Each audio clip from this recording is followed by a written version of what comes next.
nglewat kang dadi pakarti candrik-candrik kita. Amen. Pun kula saiki ora arep tata krama karo sampean, kula saiki lungguh dhuwur Wiladalah. Bawur Jati, non kita gelem leren anggon kita dadi pendhita apa ora? Waladalah. Kulon purun leren nak apa jenenge maksiat teng alam dunya iki mun ilang.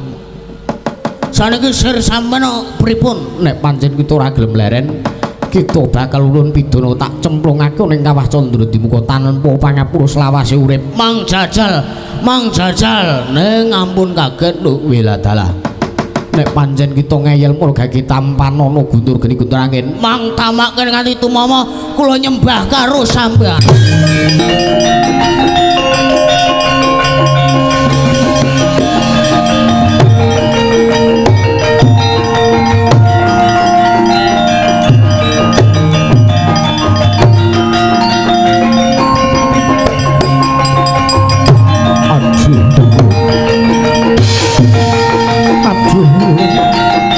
Arcangka blak iblis lanan padha jeg-jegan nglahing sekaring bawana langgeng senggana sawise satata sira ngadhep ana ngarsaning sun ora ana cantrik-cantrik liya sing tak caketake suwane kejaba mung cantrikku 1, 2, 3, 4 iki cacahe sing tak caketake kelawan Begawan Bawur Jati merga sing tancah ora tau nunggak bayar SPP padha slamet tekamu nyuk Anoman lunamen pasang limang tabe lebine kula dulu dimaweng tawang tuang dapat ning tulak mandu Peremban kok sik to menengo sik cantrik-cantrik bareng Paduka amiji dateng wiswanipun ingkang abdi pun senggone Kendali Sada wilujeng sowan kula tebih saking Rubeda kali sing sambi kula kepareng kula ngaturaken sembah sumungkeming pangabekti kula kunjuk sandhep Pada Paduka Penemban Bawur Jati. Ya tak tampa ora lewat pangestuku tampan ana ya Anoman. Oh inggih kula pundi nggo jimat paripih dayana ing kasantosan prayogakna kepenakno lungguhmu ana ing kene ora usah wiga-ringa-ringa kowe njaluk apa wae nembunga karo aku mesti tak turuti. Oh inggih kowe arep njaluk wedang ngomong karo aku tak paringi kowe aku mung karek utusan karo mbanku. Inggih wis pokoke kowe urip nang kene kowe suta marang ngersaning Begawan Bawur Jati kowe tak wenehi apa wae kowe tak paringi. Oh inggih isahaken dawuh matur sembah nuwun sanget inggih tanpa bebindan. Raden Gatotkaca rada aduh sawane padha raharja sak lenggahira Raden Suryakaca ya Raden Rimbiatmaja lho namit pasang liman labe yang Penemban Bawur Jati. Kula nuwun sewu menawi kula radi tebih sowan kula saking Siwanu mantan cantrik sanesipun. Ora apa-apa. Kula ngaturaken sembah sumungkeming pabekti kula kunjuk Eyang. Ya tak tambah tiba sepadha-padha Raden prayogake. Oh inggih sampun boten kirang prayogi. Ora lewat Raden Antareja aku ngaturake aku nyumanggake lenggahmu nyumanggake sowanmu ana ing pertapan Sira Langgeng kene. Raden Antareja pangestunipun yang Penembang Bawur Jati wilujeng sowan kula tebih saking Rubeda nir ing Sambikala kepareng kula ngaturaken sembah sumungkeming pangabekti kula kunjuk Eyang Penemban. Ya tak tampa tiba sepadha-padha ora liwat pangestuku tampan ana Raden. Oh inggih kula pundi jimat paripih dalem kasantosan. Penakna lungguhmu penakna. Oh inggih sampun boten kirang prayogi. Raden Antasena piye Mbah? Wilujeng sowanmu pangestune Simbah Bawur Jati. Hus Bawur Jati pangestune Simbah sik jadi apa jati? Jadi anu jati. Jati ki dodol aku, ning aku Bawor Jati. Oh iya. Di ngapurane akeh klerune, Mbah. Ora apa-apa. Prayoga sowanmu pangestune Simbah Bawor Jati wilujeng sowanku slamet tekaku kalih sing sambikala ora ana beda apa-apa. Aku ngaturake basaku katuraya, Mbah. Kosike. Sampeyan ki satria sing pancen dugal kewarisan, sing ora iso basa, ora iso tata krama. Iya, njur keparengi Simbah piye? Lah mula gandeng dina samengko kok sampeyan ngaturake bekti karo aku, wis ta? Dewa siji wae ora ana sing wani nampa sembahmu. Lho. Njur kersane Simbah kepiye?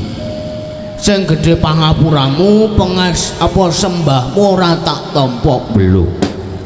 Nek ngono pancen ngono aku mending ora sida suwita marang ngersaning Simbah Bawor Jati. Wah, aja ngono. Ngene ya. Sampeyan ki dadi satria sing ora iso basa, ora iso ndodhok ki dadi jagoning dewa, dadi apa ya? Senopati utawa bintanging para Pandhawa. Waduh. Tegese bintang kepiye, Mbah? Apa ya istilah wong sing paling digdaya anak-anak Pandhawa ki ana sing iso ngungkul kadigdayane kejaba Raden Antasena. Tur Raden Antasena kuwi satria sing dugal kewarisan, ora iso basa, ora iso ndodhok, ora iso nyembah karo sapa wae.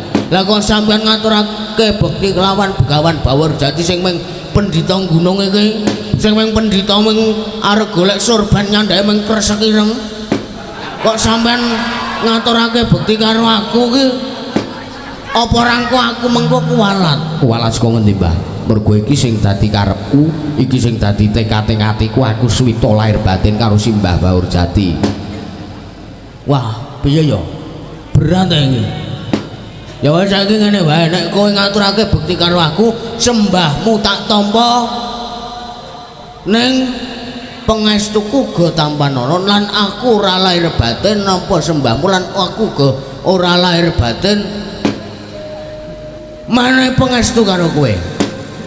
Pengestu wong sing ora lahir batin mana pengestu ora bakal ndayani apa-apa. Wah, jan wis. Ya wis ngene wae lah. Nadyan to kanthi berat hati sembahmu tak tampa pengestuku tampanono. Weh ngono Mbah kapan-kapan tak jupuke. Kuwi lho. Ana pengestu kapan-kapan kon menehke kene ngarep dijupuke anggepe. Nek Simbah ora lahir batin ora ikhlas jroning ati, aku yoga ora wani napa sing dadi pangestune Simbah. Mergo arep kepiye wae Simbah pangestuni karo aku ora bakal oleh dayane apa-apa. Wah, ya wis sembahmu tak tampa pengestuku tanpa nono. Tak gegem ndadekake jimat, Mbah. Lah ngene rak kepenak. Lah iya. Prayogane Raden kaya ora kurang prayoga. Sowanku nang ngersaning Simbah Bawor Jati. Cantrikku kabeh wonten dawuh penemban mesti wae gawe kaget sowanmu kabeh iki tak awe ana ngersaning Begawan Bawor Jati. Dina samengko aku secara ujug-ujug, secara aku tanpa taliwara aku nganakake pawiyatan utawa aku ngeklik bel makring kuwi mertandake nek pelajaran masuk sekolah iki kurikulum A1. Apa kuwi, Mbah? 2022 2023. Lah mula dina samengko aja kaget kabeh sowanmu kabeh. Dina samengko aku bakal paring ilmu karo sampean-sampean kabeh, karo mas-mas, mbak-mbak, adik-adik, kakak-kakak. Dina samengko aku bakal paring ilmu ning nuwun sewu. Ngilmuku iki ora kok ngilmu formal, ora kok ngilmu matematika, bahasa Indonesia, bahasa Inggris sak piturute ora. Ning ilmu biologi. Waduh. Kuwi tegese padha wae ngilmu sing udu nuwun sewu du bab guna kasantikan guna kaprayitnan. Wah iki ya ale iki. Iki ngilmu biologi iki ya perlu kok nek kleru barang. Oh. Lah mula dina samengko aku ora arep paring ilmu ngopo-ngopo ya mung aku paring ngilmuku ki ora ngajarke ning aku ngilmuku ki mengeng. Oh. Mengeng lan menehi cara kepiye carane ngedoi perkara iki mengko sing tak singkiri utawa tak siriki. Iya. Juru karepe Simbah piye? Ae lho. Iki rak pertapane dhewe iki mapan ana ing pinggir laut to. Iya. Kae deloken tanah seberang. Kepiye, Mbah? Tanah seberang kae akeh tumindak-tumindak sing ora prayoga, akeh tumindak-tumindak angkara budi candala, akeh tumindak-tumindak maksiat lan sithik tumindak-tumindak manembah, tumindak becik, tumindak paring dana weweh karo sapepadaning titah ning tanah sabrang kae ora ana kae arang ditemokake hal-hal baik. Lho. Tegese Simbah kepiye kok Simbah ndi kaya ngono? Wes to. Ning tanah seberang kae iki anane ming cecungran, anane ming watak angkara, watak angkara budi candala, tumindak ora prayoga. Inggih. Contonipun menapa? Warung remang-remang. Kae do dienggo papan dem-deman, kae do dienggo papan sing ora prayoga, melek tekan esuk sing ora ana gunane. Lah, sing ngono-ngono kuwi aku pengen nyingkiri, aku kepengin menehi tips dan informasi sosialisasi karo para cantrik-cantrikku kabeh supaya iso terhindar saka tumindak-tumindak sing kaya ngono kuwi. Wingi mremban bareng sak mangke tumuli paduka medharaken menawa ingkang dados badhe dados dawuh paduka kula sagah midhangetaken kula nedya midhangetaken kula nedya nganglongaken jangga nilengaken karo mastuti sadaya tuma paduka mremban bawur jati. Kae lho papan-papan menembaning tanah seberang kae nek ora kleru kae negara Mbata Sarembak. Wingi nek ora kleru kae negara sing ming kebak kasangsaran, kae sing negara sing kebak apa kuwi jenenge tumindak sing ora prayoga utawa tumindak maksiat. inggih menemban. Nek disawang tata lahir kae ceno kae ming kebak wong seneng, kebak wong ropian-ropian, sithik wong sing susah atine, akeh-akeh mong ki nduk wong-wong ning kana ki nduk full senyum kabeh. Nek disawang tata batin kae wong-wong ka diparingi umur dawa, diparingi rejeki akeh, kesehatan waras, bagas waras jiwa ragane, neng kae janjane iki diuja karo sing gawe urip. Ngaten, Mbah. Mula saiki ngati-ati. Nek kowe ora tau manembah karo sing gawe urip, gaweanmu ming bendina ki seneng-seneng ropian-ropian nganti lali ngibadah. Neng kowe ora tau lara, kowe ora tau ngrasake mlebu rumah sakit, kowe sehat bagas waras, rezekine anak bojomu, rezekimu kecukupan ben dina, ben sasi, ben taun malah kecukupan terus. Ha iki kowe kudu ngati-ati. Kowe jenenge diuja karo sing gawe urip. Tata cara agamane ana istilahane ngaku ora arep nyebutke, ndak mengko dikira aku ki apa ya? Ngaku-ngaku aku dadi ustaz. Monggo janjane bab ngilmu agama ki aku ki ya nol. Lah, ngopo gunane aku ngelekke karo sapepadaning titah? Mergo aku ki ya ngrasake kepiye to dadi wong sing dikunjara ana ing alam donya kaya ngono kae. Oh inggih. Lajeng keparengipun kados pundi? Lah kula dene sak mengko nek alam donya ki pancen disebutake dengan akeh para sepuh, para ahli agama ngendikake penjara kuwi donya kuwi penjara kanggo wong-wong alim lan swarga kanggo wong-wong sing watak angkara budi candala. Ning alam akhirat kuwi swarga kanggone wong-wong alim, penjara kanggone wong-wong sing watak angkara budi candala. Kuwi kewaliane alam donya lan akhirat. Mula dene samangka gandeng aku ki uga pendhita, madeg pendhita ki nadyan aku mung pendhita gunung sing sarwa, ngilmuku sarwa cepethe man. Inggih. Ning aku uga sithik akeh ki aku duwe ngilmu. Ora ketang ngilmuku ki mung ngilmu ngliwet. Ning iki ya migunane tumraping wong akeh. Inggih menapa ingkang dados dawuh Paduka badhe kula cangking nggo jimat. Wis gak disuluki. Inggih. Anjra ingkang Nuwun sewu Mbah. wis ora sah suluk, Mbah. Suluk ora penerke larase kok. Heeh, nggo Pak Dalang. Ya. Inggih Lemban menapa ingkang sampun Paduka dawuhaken dinten sak mangke badhe kula cangking nggo jimat tuwin sak mangke badhe kula agem wonten ing saklaminipun gesang kula. Lah sip ngono kuwi Raden Anoman, I approve you. Inggih. Wis basa apa meneh, I approve you, I approve you. Tegese aku setuju karo kowe. Aku ki apa ya jenenge memverifikasi nek pancen kowe ki lahir batin suwita karo Begawan Bawur Jati. Aku ki ora mung mikir awakku dhewe ning aku ki uga mikir katentremaning donya. Luwih-luwih aku mikir padusunan sing tak nggone nggo ngedeki pertapan iki muga-muga tambah reja anane aku madeg dadi pendhita. Muga-muga dina sak mengko tambah mulya kawulane sumrambah ana ing pradisan utawa desa kene. Lah iya. Aku go gumathuk karo apa sing dadi gayuhane Simbah dina samengkene pancen Simbah pengen brasta angkara murka, pengen brasta tumindak maksiat. Lahir batin aku iso aku gelem ngewangi karo Simbah. Alhamdulillah. Matur nuwun Raden Antasena. Iya padha-padha Mbah. Semanten ugi kula Eyang Penemban dene sak mangke kula anjeng kuyung menapa ingkang dados gegayuhan Paduka Kanjeng Eyang Penemban Bawur Jati sak mangke bilih wonten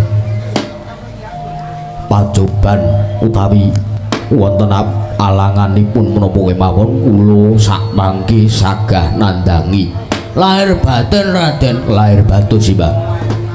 Alhamdulillah matur sembah nuwun Raden Antareja.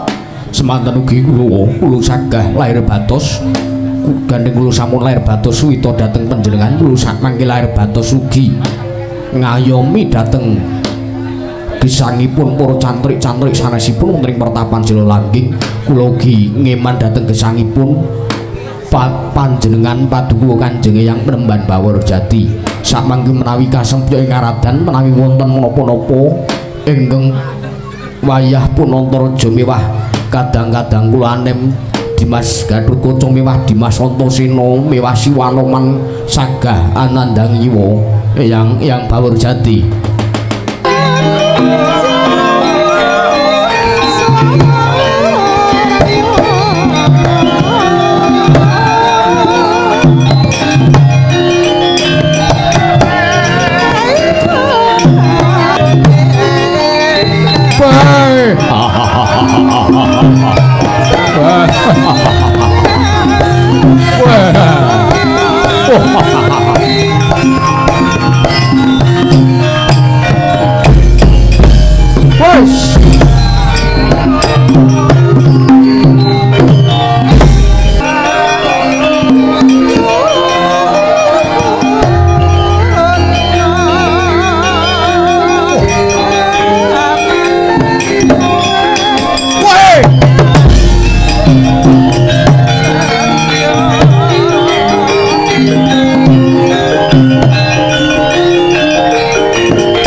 Pindho gombang ngacaping tawang susu angin susu angin nganti nggone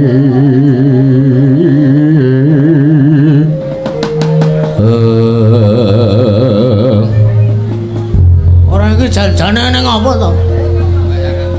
Wila taala menapa panjenengan Eyang Penemban boten pirsa lelampahan kala wau. Ora engko sik to.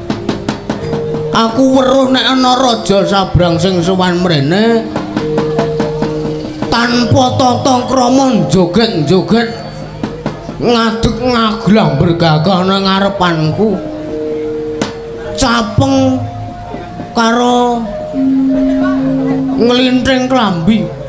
Wah sajane tak sawang kaya mau Nalendra juragan kayu. Juragan kayu anggere wong ketoke sugih kok diuru juragan kayu. Weh, aku ki sakploe dadi juragan kayu ku ora tau ngetok-ngetokke sugihku ki ora tau. Emang nek wong kadang sok tak wenehi 5.000 raketan 5.000 kadang 5.000 sing nole 5. Wingi samangke Kakang Mas Antareja nyumurupi kawontenan Araja Sabrang Nalendra saking tlatah Sabrang ingkang sakmangke sowan tanpa tata krama delalah sakmangke Kakang Mas Antareja nyobi dhateng Nalendra kala wau. Wis tak critakne wae. Ratune mau kuwi capeng. Heeh. Ning ora entuk karo Kakang Antareja ora entuk didhukke tangane isih tetep capeng kowe. Oh, capeng meneh, dhuke meneh, capeng meneh, dhuke meneh, malang krip meneh. Kakang Antareja getem-getem raine sak tak sawang sajan diangkol. Nalendra dilarang metu dijotosi. Halo, oh, dugeger. Wah, iya. Ah, ngono ki sing tak harapkan. Iki kok. Lah gandeng terus sak mengko ki wah jane iki mau gandeng wis Raden Antareja wis saguh suwita lahir batin karo Begawan Bawur Jati tumuli dina sak mengko para cantrik-cantrik sing padha seba iki bubarna kabeh dhisik Anoman. Iki panjenengan dawuh. Aku bakal caos lelipur karo para warga kene. Iki budal kang padha seba panjenenganing sunedya mapan manjing ana ing sanggar pamelengan. Wingi kepareng kula nyuwun pamit madal wasilan mbibaraken dhateng para cantrik-cantrik para siswa saking Pertapan Sila Langking. Iya ya, sing aja kaya bocah cilik Anoman. Us. Wah, jaro. Oh. Hei, waduh ya. Wah, wah. Waduh. Wah. Waduh. Wah. Wis. Waduh ya. Wah. Wei ya lah. Wah. Waduh. Wei.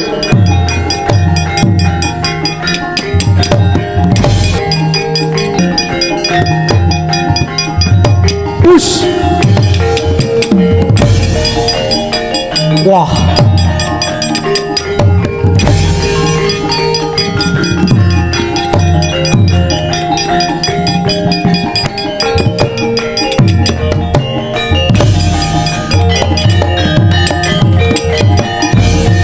Dumawara mangawara-wara-warahan tengarane ngaju urip gong maguru gongso tete kaya butuh Allah Wah, keparat bangsat elek kowe. Hah? Sapa kowe satriya sisik tanpa taliwara? Nglarak aku tumuli kowe njotosi aku kowe mulasa karo aku. Sapa kowe? Aja mati tanpa aran. Wah, keparat ndiasku puyeng kabeh. Wah. Takon karo aku Raden Antareja. Ayo. Balik takon karo kowe sapa? Tanpa tata krama ana ngarsaning Eyang Begawan Bawur Jati ning Pertapan Sila Langking. Wah, tepungake wae urung tepung karo aku. Lek nomripat mugateno gobokmu aku Nalendra ing tawang gantungan aku jejuluk Prabu Jayeng Logo. Prabu Jayeng Logo. Iya. Ana apa kowe teko ana ing Pertapan Sila Langking tanpa taliwara? Kowe tanpa tata krama nungkak krama wis malang kerik. Ora duwe tata krama, ora duwe subasita ning ngarepe Brahmana. Wah, urusanmu warat. Sing baku kowe minggir aku duwe wigati pribadi karo Penemban Bawur Jati. Iki cantrike Begawan Bawur Jati. Ayo saiki matur wae kelawan aku. wigati ngopo kowe sowan ning pertapan Slolangking. Wah, dalah parat ora kena sangga enteng. Ya bloko suto brak utang terus terang aku ora nrimake yen to anane pendhita ning pertapan Slolangking sing aran peparep Begawan Baurjati. Aku ora nrimake piwulange sing bakal nyirnakake babagan watak Angkara Becandulu, bakal nyirnakake babagan tumindak maksiat sing kuwi dadi kunci kabagyaning wong sak negaraku. Ayo kula gandeng saiki dene samengko aku sing duwe wigati pribadi. Kowe minggira Begawan Baurjati tak elik nek pancen ora kena tak elik nek aja takon dosa pertapane Baurjati tak bumi angus.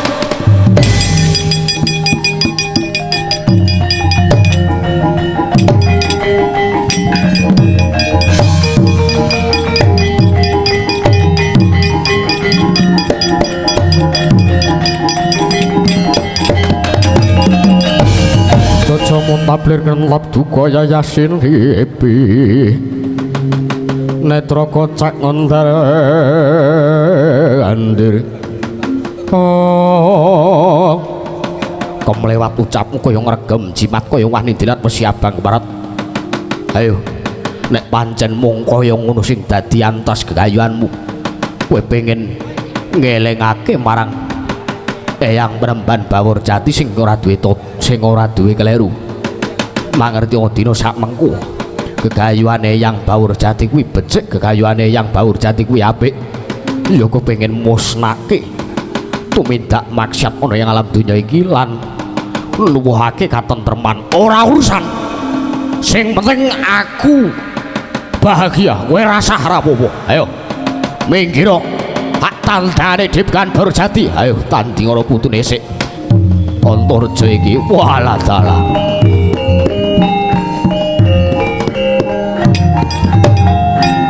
Wah, kelewat kowe.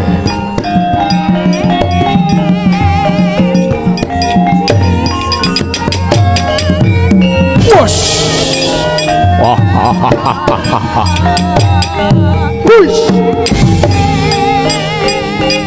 Yo, awas kowe.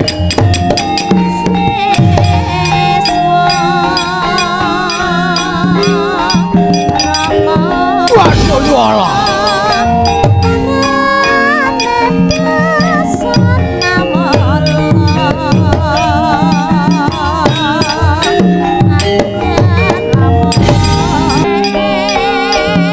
Wush. Wush.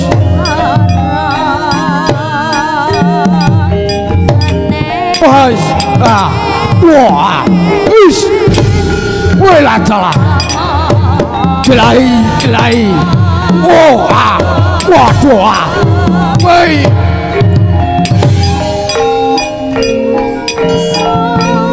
Sendok bareng. Wah. Orang hati-hati bahaya tenan.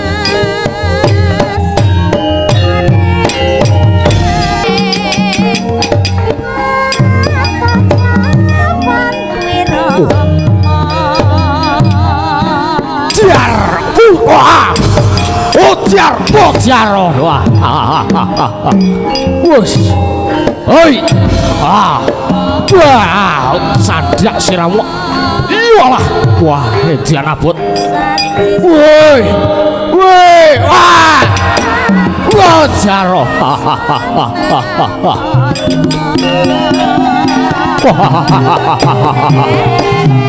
Woi.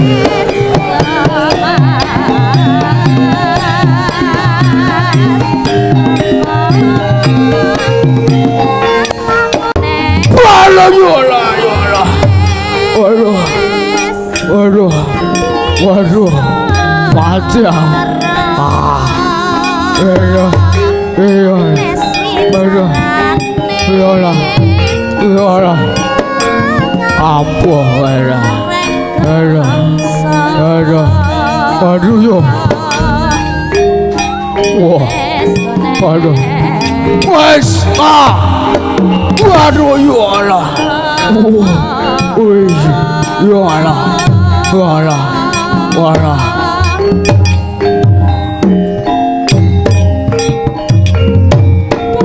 Walah, ya Allah. Ya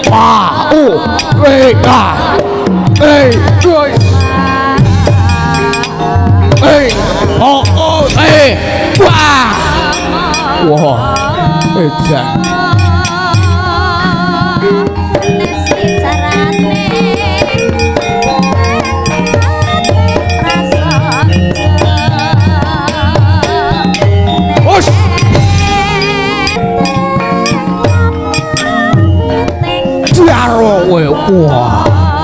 Wah, jar cahdiat, wala dalah. Wah, tuh mantep sirah. Wah, jaro, wah, wah, wes, waduh ya Allah, waduh ya Allah, ayo. Wey, ala, aduh yo. Wah!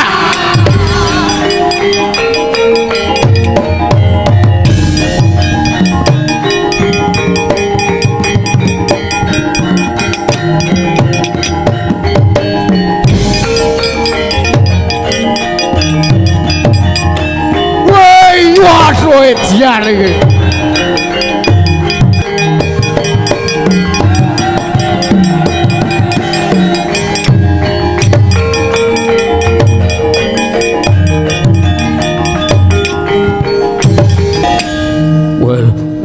Wah,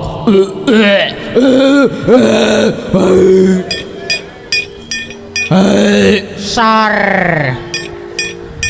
Wiyo kene Ratu Gustimu. Biasa kokean. Apa?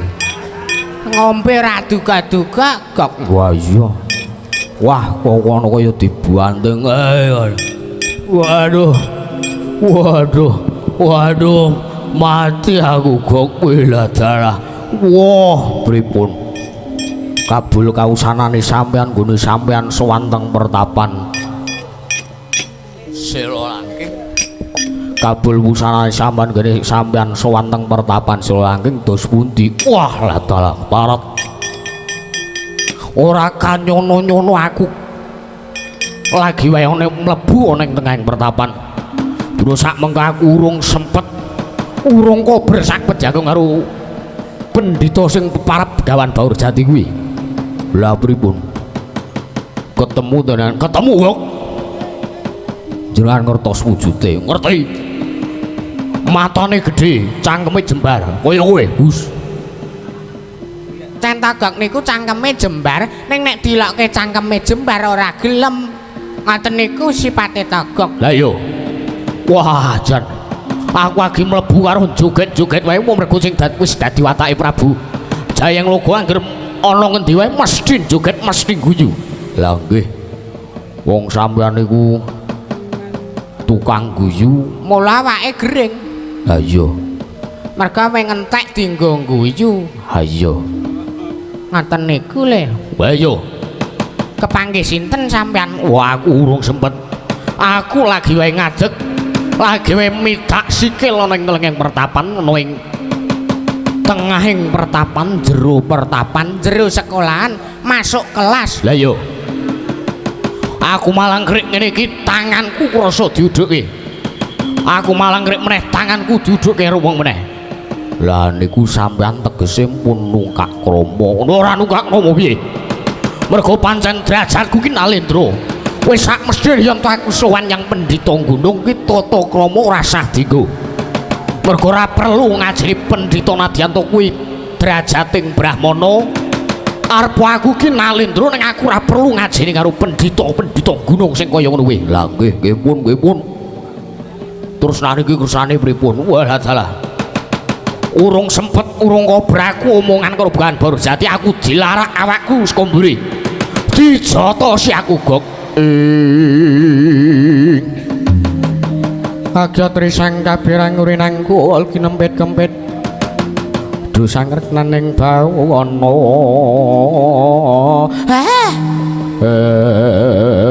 kuwi iki sing anu ora pripun sampean mau? Aku dilarak karo Satriya.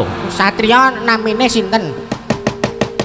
Aku urung kober. Urung asih aku pitepan karo cantrik-cantrik sing ana pertapan Sulanggeng kono. Wah, la iki mesti mbebayani. Lho sik. Niku nuwun sewu, jangga sampean utawi gulu sampean kok biru. Kaya sember ngula ya, Gok. Lah iya. Ulamu. Us. Wah, Ulamu ki bahaya lho, Gok. Bahaya nyokot pisan abuh sangang sasi.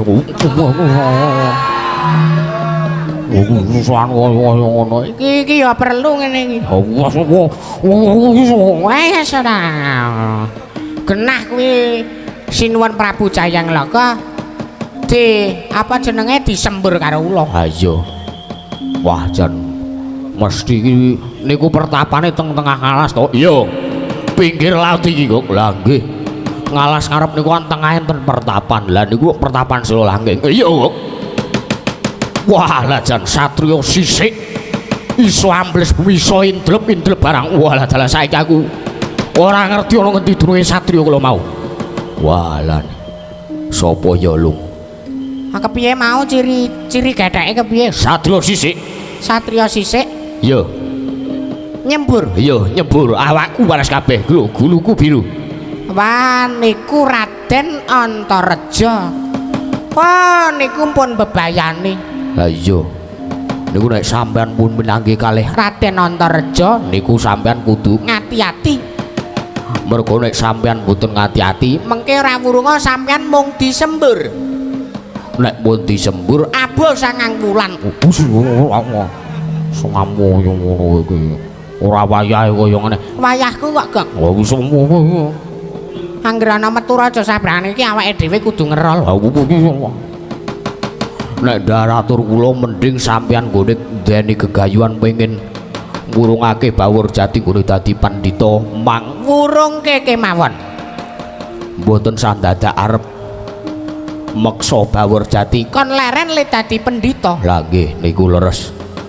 Mergo nek sampeyan bacutke, nek sampeyan ngeyel mboten kula omongi, mengke ra urunga kula alih bilung ming kangelan Golek ambulan. lho ngowo Nggotong Bathang Raja kaya sampean niku. Oh, titeni mawon raja sabrang kaya ngene angger yahe niki gleleng.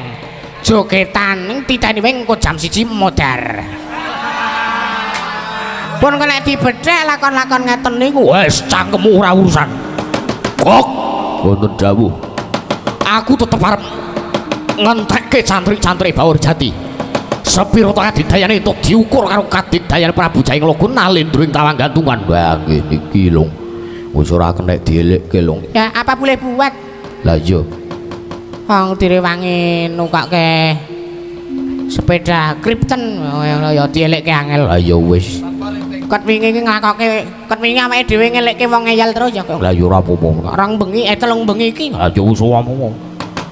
Bakal tak entekke. Wadya balane Bawur Jati bakal lak pateni kabeh. Oh nek ndaratur kula sampean mending Mangwurung kemawon tekad sampean. Sampean mangwurung kemawon gegayuhan sampean kene sampean kepengin murungake Bawur Jati nggone dadi pendhita. Merga nek sampean tetep ngeyel mengke sing ngrekoso kula kalih bilung niku ora entuk gawe kurang-kurang bejane ngusung Bathang Raja gedene semono. Mongko angel enek ambulan. lah iya ora ngurus caturan karo kowe nggih pun nek pun mboten kening dielekke nggih pun Lah iya Kak Gok, apa boleh buat? Ya arep tak nyanti to jabang bayi. kowe iki ngomong to lang Wis ora kaya. lah iya wis aku ora ngurus caturan karo kowe sing penting apa sing dadi gayuhanku tersampaikan. Wah, iki suwe-suwe serawung karo Kimpul ya ngene iki. Lah iya. Ngendiane Raja Sabrang kok iso basa Indonesia lho, anu Gok. Lah iya mbok menawa sekolah. Sekolah. Lah iya. Nggih pun wis dinengke wae kok. Ha iya. Prantik pun kepengin ngentukke pancang.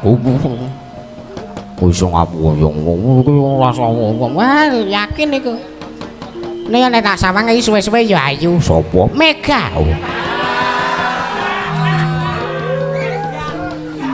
Duh salah apa tak mungkin jane ket mau kok ya. Lah, suara apa iki kok? Lambung. Ana reneng apa-apa kok nyuara suara wong wedok kok kayak kuntilanak. Apa. Wah, wis medeni nek kaya ngono carane iki. Ayo ora. Marai teratapan. Marai teratapan ati. Lah iya. Wah, ya nek ngono kuwi prantik pun kok titeni wae nganti engko ora gedres getih ndriase aja diundang bilung. Lah iya. Oh, nek kono prantik pun sumbare aku saiki ngejak sinden ayu. Heeh, kok cap ora iso terus nglentruk le mayang. Wes. Pahit kaya ngono carane iki. Sing ora malah sakurmu dhewe. Ya elekno aku wis ora melu kok aku ora cawek-cawek. Cawe-cawe. Anu cawek-cawek. Ora. Nek sampeyan ajeng ngeyel nggih mang monggo mang. Teruske mang tutuk-tutuke lakon sampean. Iya. Nek pancen Baur Jati ora gelem tak elekke, aja takon dosa drusak mengko merawi-rawi rantas malang-malang putung. Gok. Monggo. Monggo tunggu Lah iya. Heeh.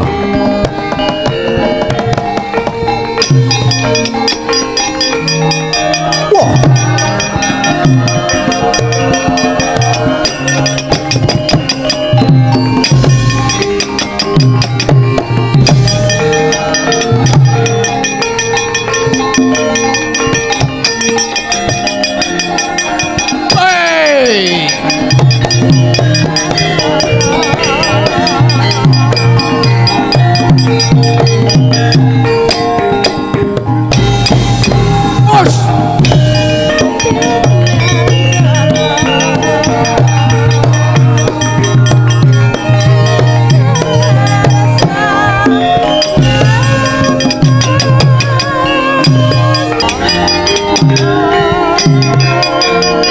Wah. Hei.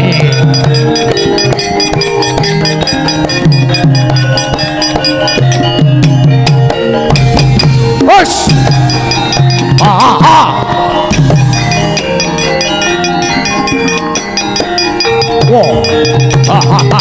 Hush.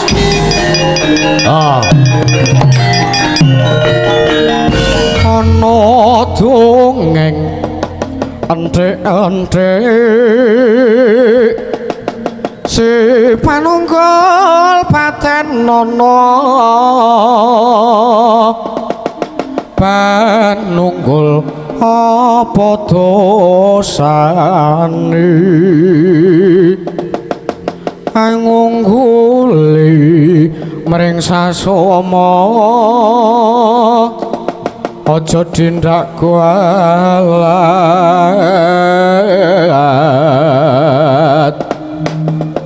Wah iya bener kandamu Lali sumber ngerti masa.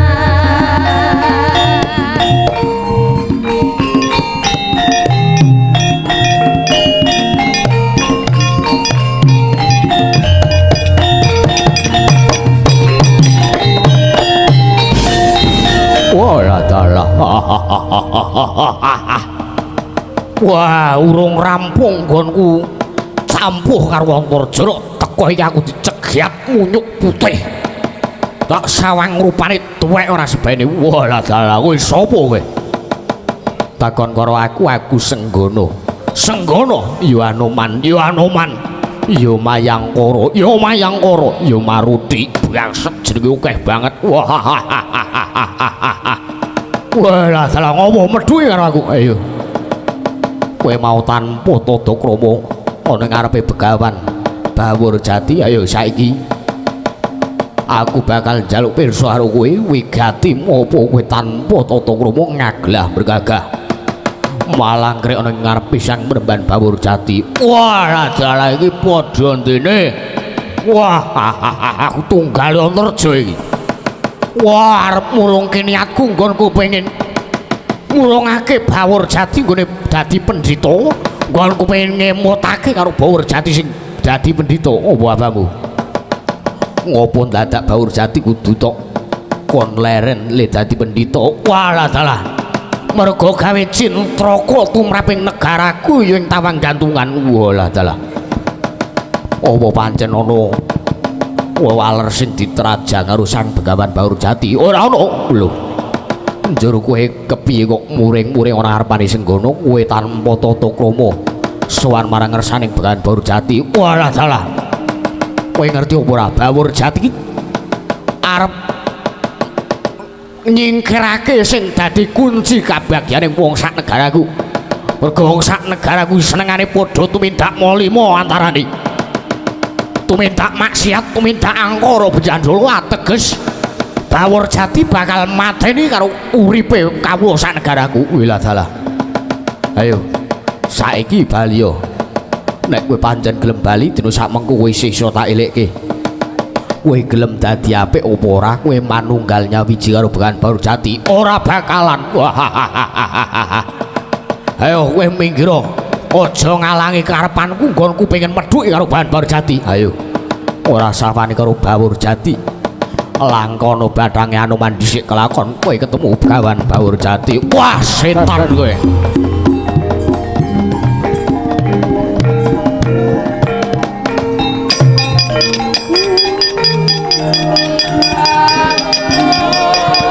Wah, weh.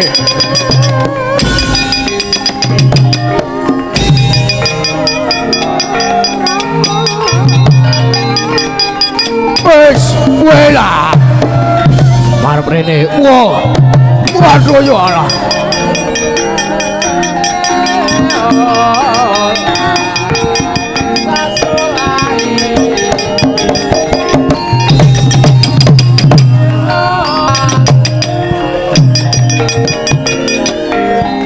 Diaro wae. Ois.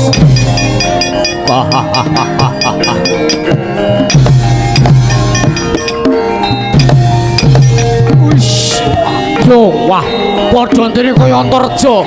Hei, yo. Hei. Diaro. Hei.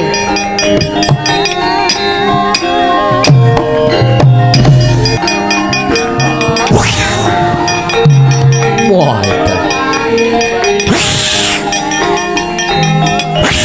wah, wah, sungguh, waduh ya Allah, wah, wah,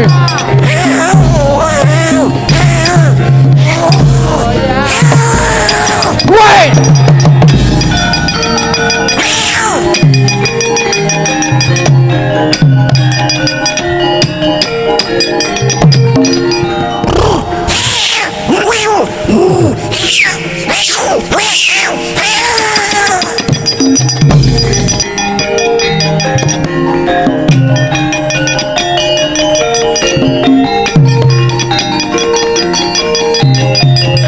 Wah.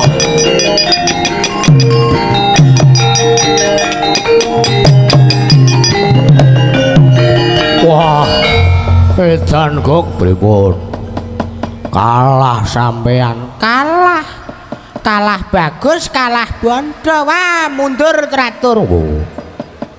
Kusik tolong iki ditakoni sik ana apa? Kae ana wong wayangan dhewe. Oh.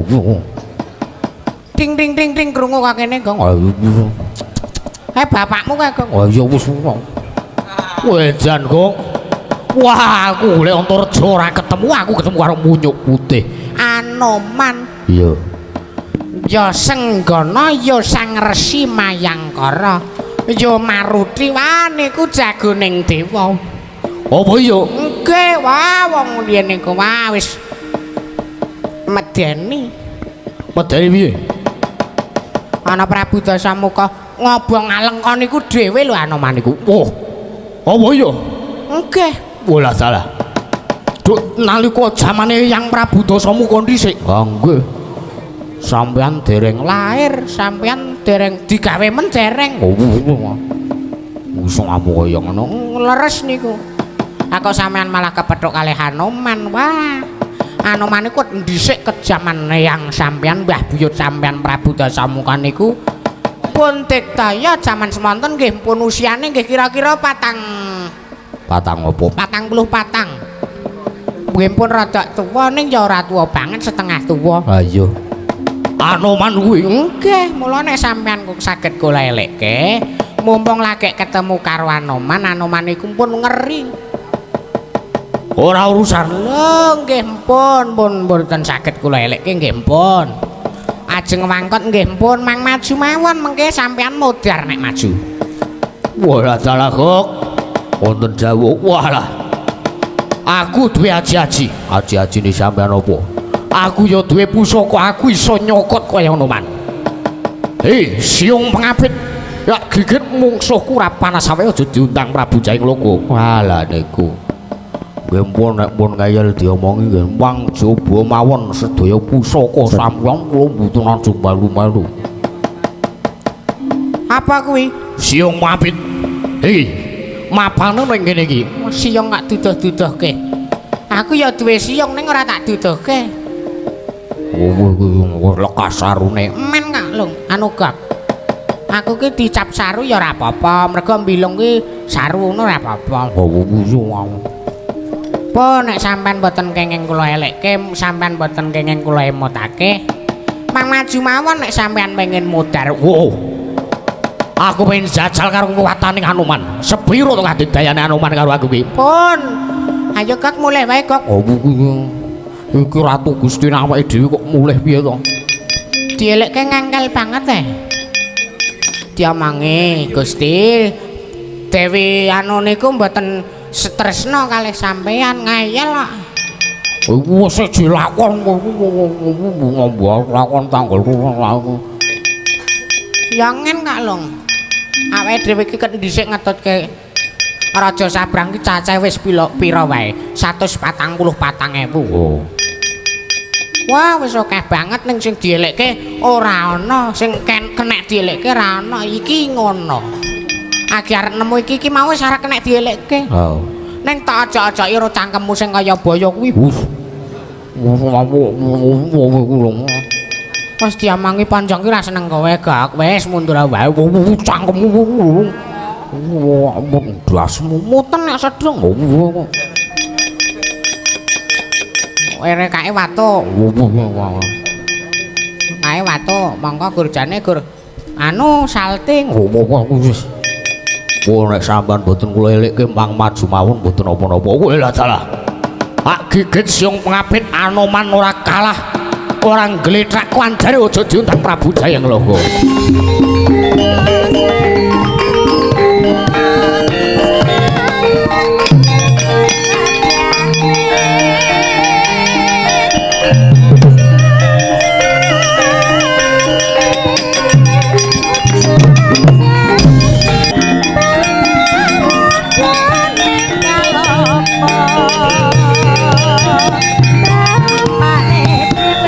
Loh, Mah aku nesu aku. wah.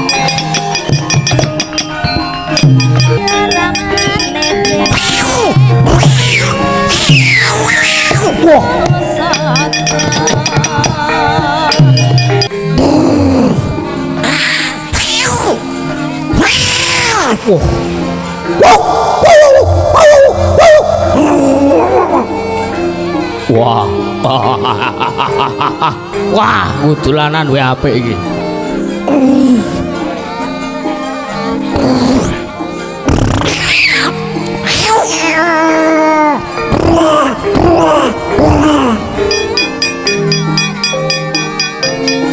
Ayo. Gelem menehke Bawar Jati apa ora? Wah, mikir mengot-mengot. Wes. Gilane wah idune awambune.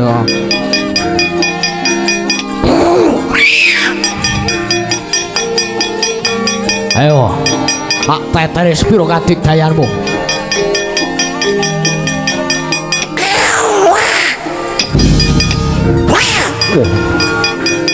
Oh, Jaro. Tiaro. Oh,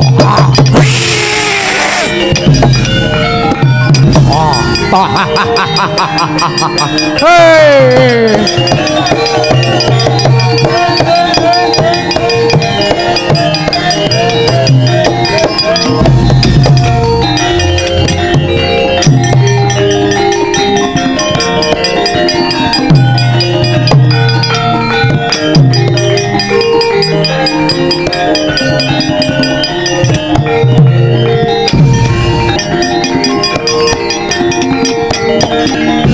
Lamun katututan lamun mangsa prawira digdaya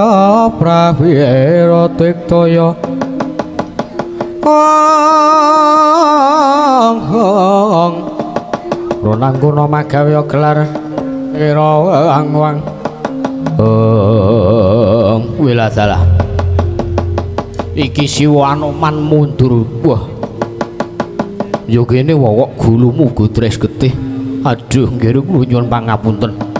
Kula mboten saged nglajengaken pabaratan ingkang wonten ing sakjawining pertapan menika. Wah, lha piye to iki? Sampeyan iki piye to? Wong sampeyan iki dhisik iki jagoning dewa. Komeng musuh raja sabrang kaya ngono kok ora iso kalah, ora iso nglawan. Wah, dalah. Kula piyambak mboten mangertos badhe kados pundi lalampahan menika sak mangke. Wah, lha wis ora. Wis, ndane lungguh kene. Lho, keparengipun badhe kados pundi? Wis lungguh kene to. Kok nek rajane tekan kene omongane apik-apik. Nggih, Raden. Sayo sing lungguh. Kala wis ngono wah. Wah.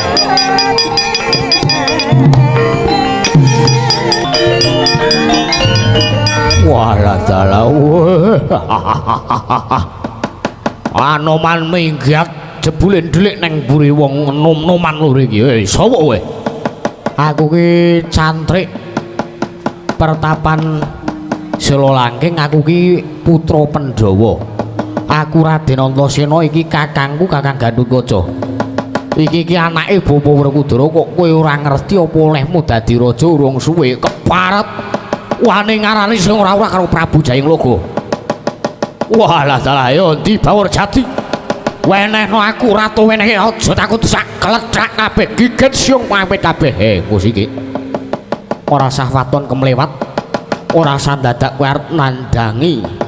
Kowe pengen nandingi yang Bawur Jati ning tanding ngono lho putune Antasena. Walah dalah. Bola-bali bola. Bolane rasa melu. Bola-bali kowe ora kena tak kandhake sing dadi cantrike Bawur Jati angel dikandhani kabeh. Men aku los ora rewel. Men aku sakploke melu kimpul jreng. Yakin diajari sing saru-saru. Ora den sampun kados ngaten. Ora Siwa sing lerem wae, Siwa sing tenang wae. Tak omongane raja iki. Walah dalah ayo. Wenehno Begawan Bawur Jati karo Prabu Jayengloga. Ora pok weneh aja takon dosak gigit siung ngapit. Saiki sampean arep piye? Sampean saiki arep kepiye? Apa sampean wani nanding karo Raden Antasena? Wani wae.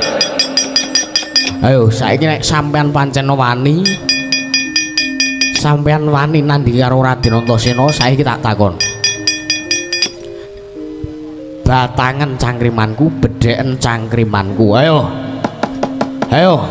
kowe mesti bakal mani cangkriman sing gampang-gampang. Pak Boletus tapak kebo sing 100. Ayo lho. Hah? Lek lu telek nang alu. Leken telek panganan hus. Cangkeme ora. Ayo kowe arep meni cangkriman apa? Ayo. Kowe adu kepinteran, kowe karepmu ngejak adu kepinteran karo Prabu Jayengloga to. Ayo. Ora bakal Prabu Jayengloga kalah karo cangkrimanmu. Ayo. Saiki tanding ana uteke Prabu Jayengloga karo uteke Antasena. Utek yuyu jare piye? Wong sak karepmu nekke aku utek yuyu to. Jare saiki aku weruh kondangmu, ibumu jeneng Urang Ayu, ha? utek yuyu kowe. Adimu jenenge Srenggini ya to. Kowe lah dalah kok ngerti karo aku ya iki. Saiki aku tak takon iki arane apa? Drijiku sing kaya ngene iki werdine apa? Asta Cempala. Asta tangan Cempala driji. Tibane nang ndi? Sakarmu aku ora ngeluh karepe tibane nang ndi? Yo tampanono. Wah! Woi! Wah! Wah! Woi!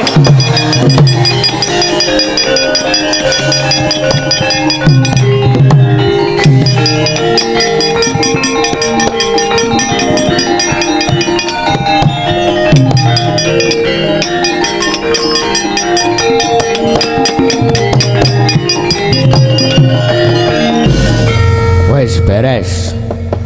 Saploke raja sabrange mau wis ora ketok nang kene wis minggat melayu mbleber.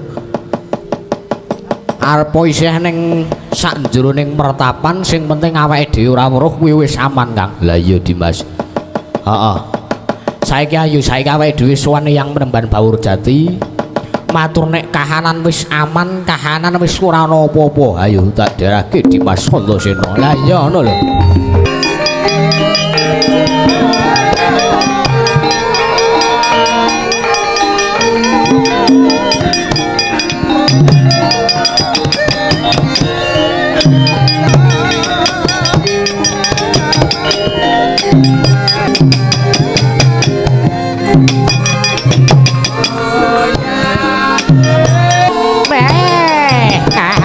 Lalu dari guru.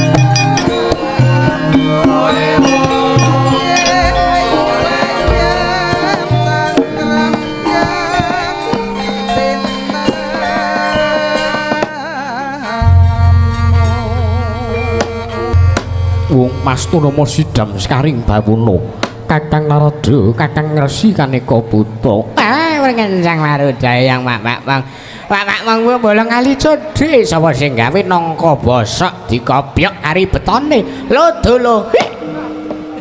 lah itu sama gewang punapi diklo tampi dawuh timbalanipun Paduka Adi Guru Sang Hyang Adi Pramesti Bathara Guru ya Sang Jagat Girinata wonten ing Kayuwangan Suralaya wonten ing Bale Marti Kundha keparing kula cumadeng dawuh Adi Guru Kakang Narada ninggih mboten langkung sawetawis paduka lenggah wonten ing Bale Marti Kundha ingkang ngarahipun Manik Maya ngaturaken pasegan Panakrami kunjuk sandhep putu paduka Kakang Narada Sidik pangudal-udal Kakang Kaneka Putra. Nggih sampun kula tampi asung pasegan panakramanipun. Mboten langkung salam taklimipun ingkang ngaraka ing Sidik pangudal-udal mugi katampi marang ngersa Paduka Adi Pramesti Bathara Guru. Inggih Kakang, kula tampi damel bumbung penggalih. Indra sawise kita satata ngadhep ana ngarsaning Pandharan Ulun Pedho Raharja sak prapta kita Indra Suropati nunamen pasang liman labe tinubinung duni dumaweng tawang tuwang linepat ing tulak manu Rama Bulun kebarang ingkang putra pun Suropati wilujeng sawanipun ingkang putra pun Suropati wonten ing Bale Marti Kundha parang ingkang putra ngaturaken sembah sumangga ming mangabekti kula kunjuk Rama Bulun. Iya ulun tampa pangestu ulun nampanana Indra. Oh inggih kula pundi kejimat paripe dayana ing kasantosan. Bromo padha raharja sak prapta kita. Nulamen pasang lipat labih timbul duli dumawing tawang-tawang. Rama Bulun niki wilujeng sawanipun ingkang putra pun Budawa pun Brama wonten ing Bale Marti Kundha samangke. kepareng Kang Putra ngaturaken sembah sumukeming mangabekti kula kunjuk sandamu padha paduka Kanjeng Rama pukulan Bathara Guru Rama kulon Sang Hyang Jagat Girinata. Ya ulun tampa pangestu ulun tamanana. Nggih, kula punika jimat paripe dayanana ing kasantosan Rama ulun. Kakang Narada, Kakang Resi Kaneka Putra. Wonten dawuh estunipun damel kaget penggalihipun Kakang Narada dinten sakmangke dening Kang Arayi ngawontenaken pasewakan agung wonten ing madyaning Bali Marti Kundra wonten ing Kayiwangan Suralaya. Nggih, estripun damel kaget sutanipun ing manahipun ingkang ngraka ing sithik pangudal-udal. Kala dinten samangke paduka ngawontenaken pasewakan agung ingkang benek kelawan adat ingkang sampun. Inggih Kakang, kula nuwun sewu saniki kula badhe nyuwun pirsa kelawan paduka Adi Guru. Wigatosipun menawa paduka wontenaken pasewakan agung ingkang beneh kelawan adat ingkang sampun ingkang benten kelawan adat ingkang sak saben-sabenipun dipun wonten ing Kayiwangan Suralaya utamanipun wonten ing Bali Marti Kundra. Samangke ingkang ngraka kepareng nglongaken jangga nilingaken karna mastuti sabda paduka Adi Guru Sang Hyang Manikmaya. Kakang Narada, kula wonten dawuh punapi di guru-guru yang sampun tigang condro kula rasaken wonten ing Kayiwangan Suralaya mriku sakmangke damel kuwatosing manahipun ingkang ngarayipun Manikmaya krana sakmangke para dewa, para hapsara, para hapsari, para dewa, para dewi samya kepelajar nungsang tuyang numbuk bentus ngudel bingung ingkang disepun sababaken dening nggih menika guru-guru ingkang tumanduk wonten ing Kayiwangan Suralaya. Hawa panas ingkang sakmangke dadosaken para dewa kepelajar saking Kayiwangan Suralaya. Ah nggih menika estunipun ingkang ngraka ugi ngraosaken gara-gara wonten Kayiwangan mriku. Inggih Kakang, muli sakmangke kula badhe nyuwun pirsa menapa ingkang kelampan wonten ing Madyapada lan menapa sababipun dene dinten sakmangke wonten ing Kayiwangan Suralaya kedadosan gara-gara Kakang. Lah kula nuwun sewu menapa boten raminipun kula mengki nguyahi segara. Lho, liripun kados pundi Kakang Narada paring dawuh mekaten. Lah kula nuwun sewu. Panjenengan menika dewanipun para dewa, panjenengan menika ugi sesembahanipun para titah. Estu kemawon mesti kemawon paduka menika pirsa dhateng lalampanipun wonten Madyapada, pirsa dhateng mubamusin para titah.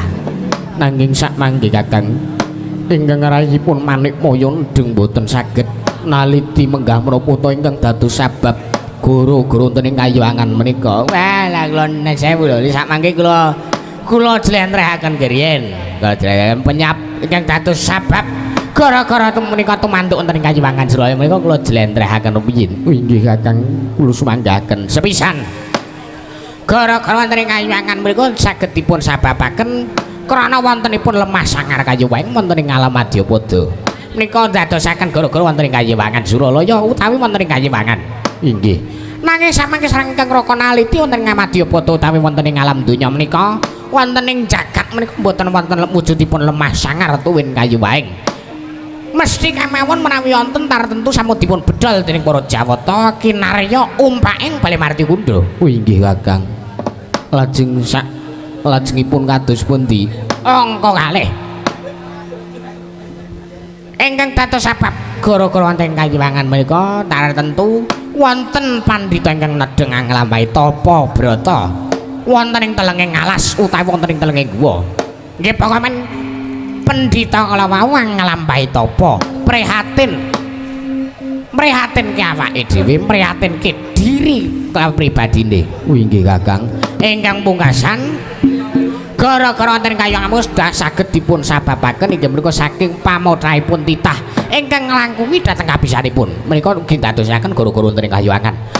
Contonipun tuk nalika jaman lakon Prabu Niwata Kawaca ingkang motah-motah kepengin dados Nalendra wonten ing Kayiwangan Suralaya, dados Nalendra lanendraning para Jawata, Jawata ning para Jawata. Lah menika dadosaken Kayiwangan Suralaya wekasan sinten boten wonten ingkang saged amungkasi gesangipun Prabu Niwata Kawaca menika kejawi amung Arjuna ya Permadi ya Janaka ing Madukara wayah paduka.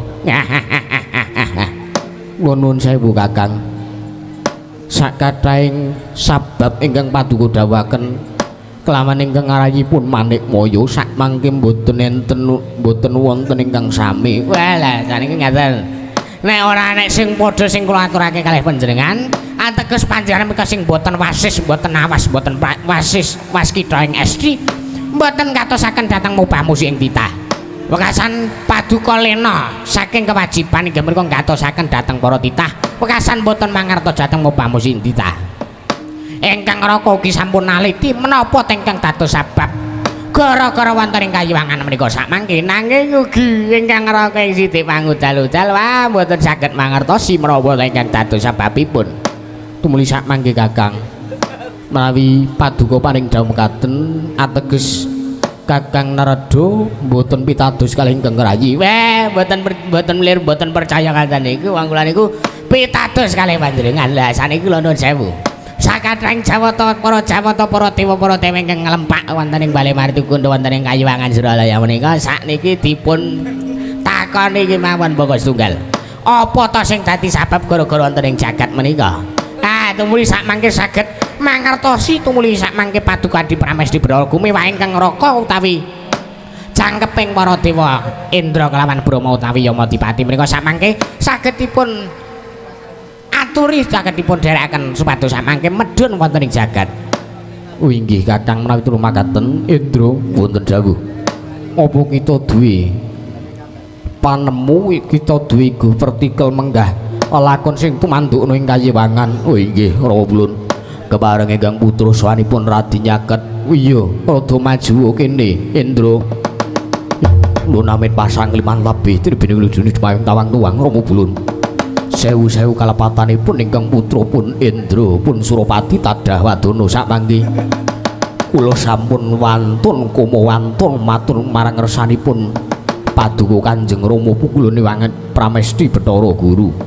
Iya kita matur kelan panjenengan ulun nek pancen kita mangerteni apa sing dadi sebab guru-guru wonten kaya ana ing Kayiwangan Suralaya iki Surapati. Oh inggih kebareng ingkang putra matur bilih sakmangke mboten wonten gara-gara mboten wonten sabab ingkang dadosaken gara-gara wonten ing Kayiwangan Suralaya mriku kejawi wonten pandhita wonten ing pertapan ingkang nami pertapan Selolaking ingkang mapan wonten ing pinggiring samudra winates kalian tanah sebrang miwah tanah Jawa sakmangke wonten pandhita peparap Sang Begawan Bawara Jati isining piwulang Sang Begawan Bawara Jati menika sakmangke paring piwulang sepados anebi dhateng tumindak maksiat lan anyaketi dhateng tumindak manembah tumindak sae tumindak ingkang prayogi ingkang kathah manfaatipun kathah paedahipun kathah ginanipun.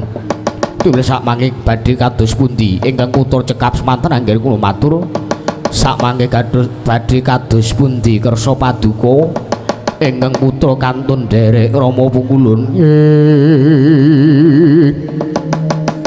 yen to pancen kaya mangkono Indra dene sakmengko aku ngaturake panuwun kelawan kita dene kita wis gelem munjuk atur kelawan panjenengan ulun. Oh inggih Rama Pulun tuli sakmangke Kakang Narada wonten dawuh punapi Dik Guru tuli sakmangke kula kanthi paduka tedhak wonten ing Madyapada ngemutaken dhateng Begawan Bawara Jati menika supados sakmangke sageta leren sageta wurung anggenipun dados pendhita wonten ing Madyapada. Kula nuwun sewu menawa mangke boten dados bebaya kawontenanipun tumraping para Jawata. Kakang Narada panjenengan menika kamituanipun Kayiwangan Suralaya. Lah kula menika Jawatanipun para Jawata.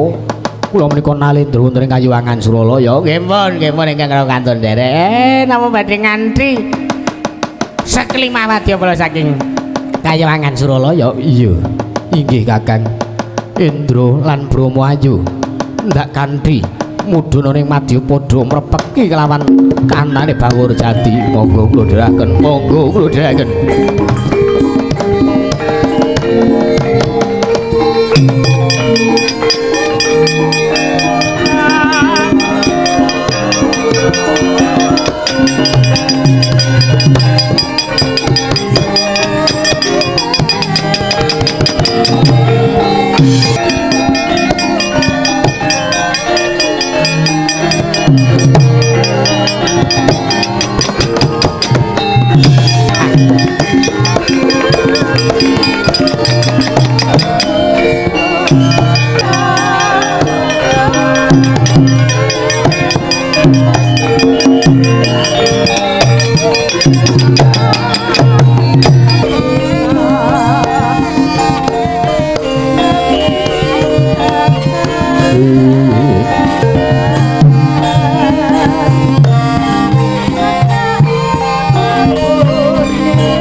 Wah, jan wis ketok pading kahanane.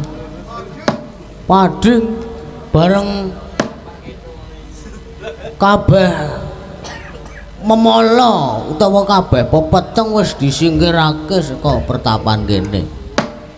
Kusik Mbah, aja simbah ora sah, aja duweni panyokra bawa sing linuwih. Mergo iki ora padhang tenan kahanane. Aku ya paham. Aku weruh nek apa jenenge sapa daya Raja Sabrang mau? Prabu Jayengloga. Prabu Jayengloga mau Nalendra Skotawang gantungan mau ki jan-jane mengarep kepengin murungke niatku genku dadi pendhita. Moko aku wis madeg dadi pendhita. Lah aku kan duweni gegayuhan pengen brasta angkara murka, brasta tumindak molima sing ora wurunga. Sing pada akhirnya iki mengko nuwuhke wahyu tentrem sejati. Nuwuhke ketentreman sing sejati tumraping para masyarakat. Utamane titah sak jagat raya iki. Lah iya. Neng kepiye wae nadan to kanane ketok sidhem pading kaya ngene iki awake dhewe kudu tetep jaga-jaga. Mbok menawa mengkono telik Mangendrajala sing mrajol saka sela-selane Garu Anoman Raden Gatotkaca, Raden Antareja, Raden Antasena kudu siap ngewangi lho, Den.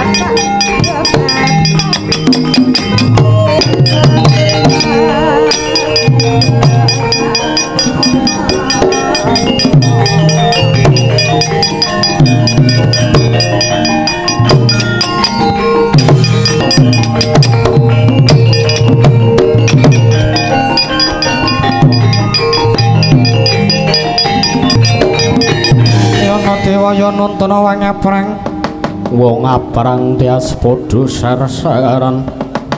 mangimbo imbangono kayiwangan musawi elo gringging. Mboten mangling menika kadedene rawuhipun Iwang Pikulun Manekmaya.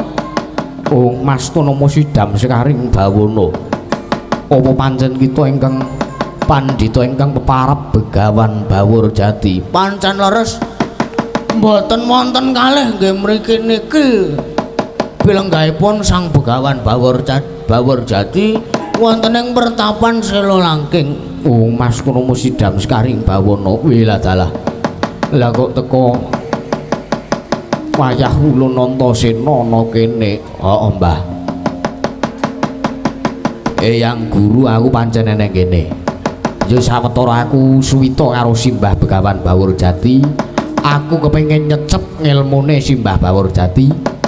Mergo nadyan to pendhita kaya ngopo kae Simbah Bawur Jati ki walate gedhe utawa yen to ora di tuladha kang dadi tingkah lakune aku mengko bakale rugi ana ing alam donya. Wila dalah. Wong Mas Tunama Sidam Sekaring Bawana Bawur Jati. Non mangerti yo. Pakarti kita ingkang kaya mangkono kuwi gawe goro-goro ning Kayiwangan. Satemah ana hawa panas ingkang sumundala ning Kayiwangan Suralaya pekasan para dewa bubar mawut ora kanten ora kira-kiraan. Para dewa, para dewi, para hapsara, para hapsari padha nungsang puyang numbuk bentus gudel bingung mung merga saka pakarti kita ingkang kaya mangkono. Mula dina sak mengko gelem ora gelem kita kudu leren anggon kita dadi pendhita. wah mengkerian iki. Niat kula niku sae, Bu. Niat kula niki mboten badhe ngembari dhateng panguwasipun sinten mawon langkung-langkung ngembari dhateng panguwasipun Paduka Pukulun Sang Hyang Manekmaya. Ning merga pakarti kita ingkang kaya mangkono, kita gawe rusak ing kahanan Kayiwangan. kita wis wani gawe rusak ing para dewa wis dadi bubar mamut mung merga pakarti kita ing kaya mangkono lan mangerti ya Bagong utawa Bawur Jati dina sak mengko nek pancen kita ora gelem nglereni anggon kita dadi pendhita aja takon dosa dina sak mengko panjenengan ulun sing bakal paring pidana kelawan jeneng kita Bawur Jati.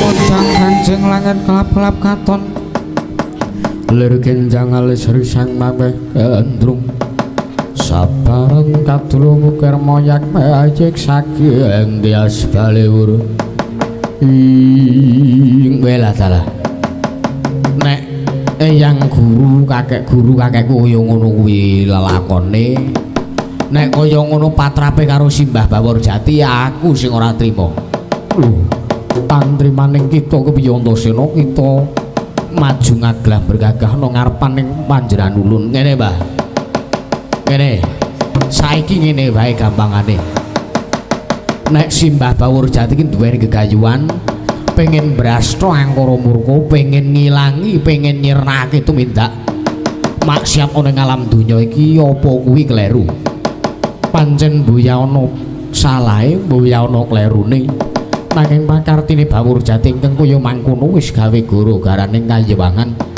dina sak mengko gelem mbuya gelem Bawur Jati kudu leren anggone madeg pendhita ning mertapan Sila Langgeng saiki ngene wae nek pancen dibuktekke wae mengko nek pancen apa sing dadi lakoke karo Simbah Bawur Jati ki numusi karo apa sing digayuke sampean mengko toh-tohan wae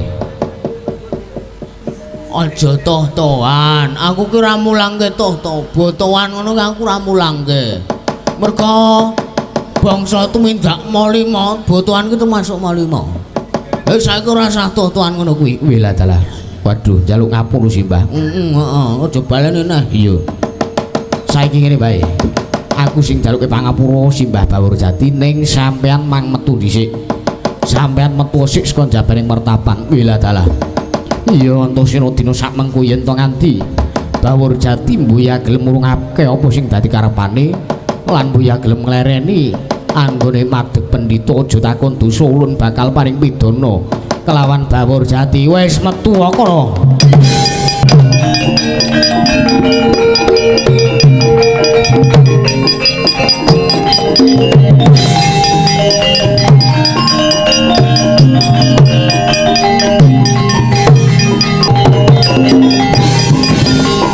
wis Simbah sing nglerem bae Simbah sing tenang bae perkara iki aku karo cantrik-cantrik liyane aku karo kakang-kakangku sing nandangi wah matur nuwun Dan matur nuwun lho kowe wis gelem nyengkuyung aku ya mergo aku lahir batin nggonku suwita karo sampean wis sak mengko Simbah lermo sak metara aku tak ngundurke para wadyabala dewa sing padha mapan ana ing mertapan Sila Langgeng wah nyangoni apa selamat rahayu muga-muga kowe unggul ning peperangan Dan yo Mbah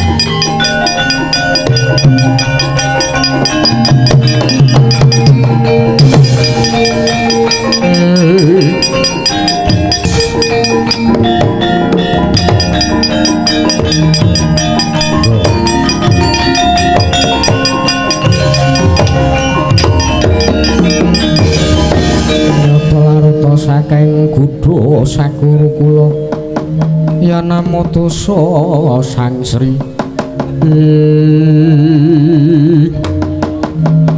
mastul musidam sekaring bawono kuwi lha dalah Antasena aja kemlewat pakarti kita aja wani kelawan panjenengan ulun wani ki aku ora ning apa-apane lho dadi aku arep wani karo dewa aku ora bakal kualat ayo Simbah Bawur Jati iki gayuhane apik pengen brasta angkara murka lho kok sampean karo Iwang Pikulun Manikmaya ora trima ora nrimake sing baku Bawur Jati gelem leren anggone dadi pendhita apa ora nek ora gelem leren sirmu arep piye Pak nek pancen ora gelem leren aja ora sah wani-wani aku sing temandang karo kowe. Ayo tak tandangi sak-isaku ulun Indra.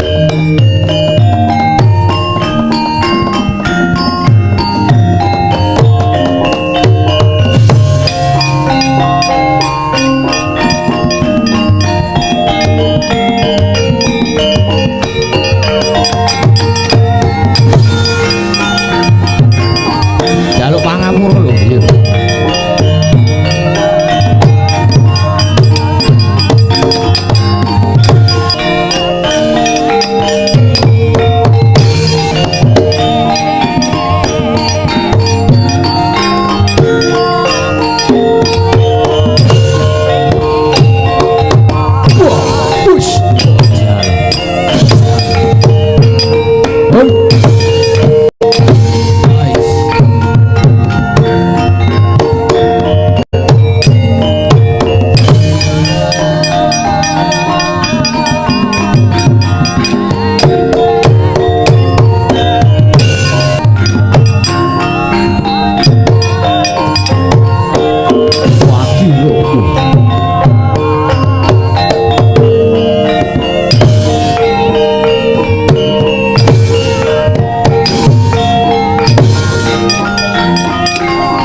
Sang alis risang mawe gandrung wela dalah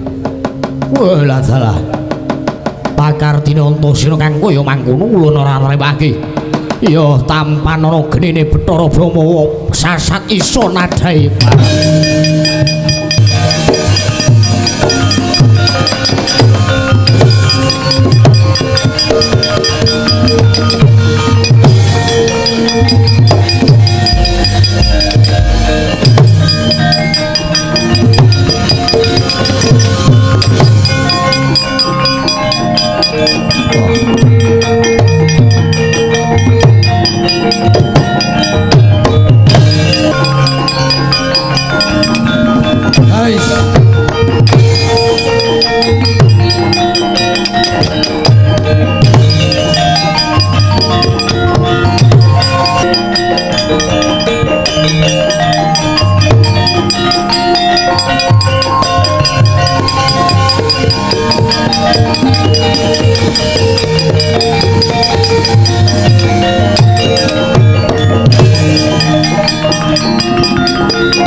Sang Antasena ndadasa koleng mangke boten mempan nanging malah ndadosaken Sang Raden Antasena saya sekti saya digdaya ndadasa koleng mangke geni dipun sebul ngenani Sang Bathara Brahma kontal kapiyandhem tebih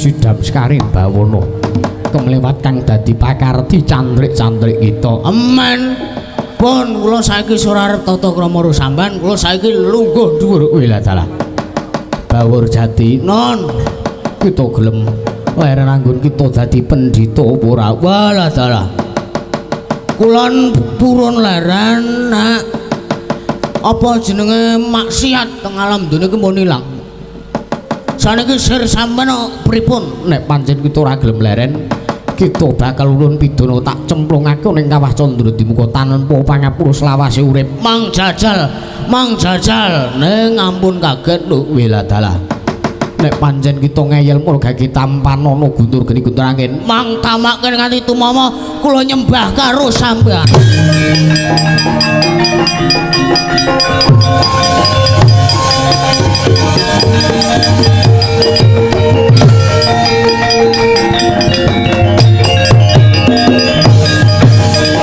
Apa wi kok mengungak tok ha? Guntur geni gunturangan kon namakke ning awakku malah mengungak klip kaya kembang api. Mlebu meneh nang awak. Wis ra masuk kowe kaya ngono kuwi. Wiladala. Nek pancen kita isih wangkot, mboya gelem nglereni nggon kita dadi pendhita. Panjenengan ulun bakal paring pengapesan kita. Pun Mang kandhake pengapesan kira.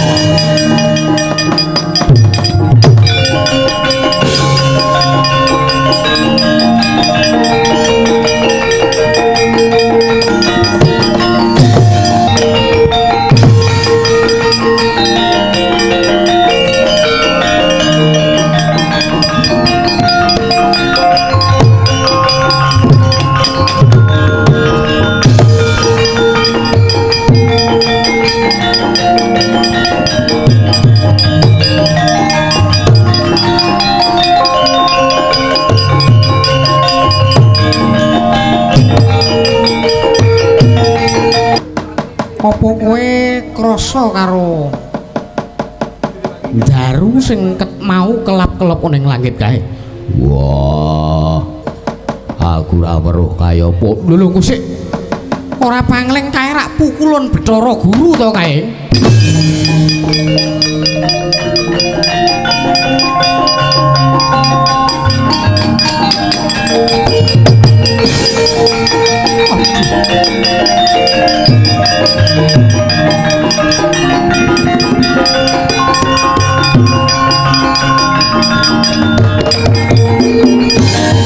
Pandhita kang kenarya wangsit pindu gombang pangajaping tameng susu angin.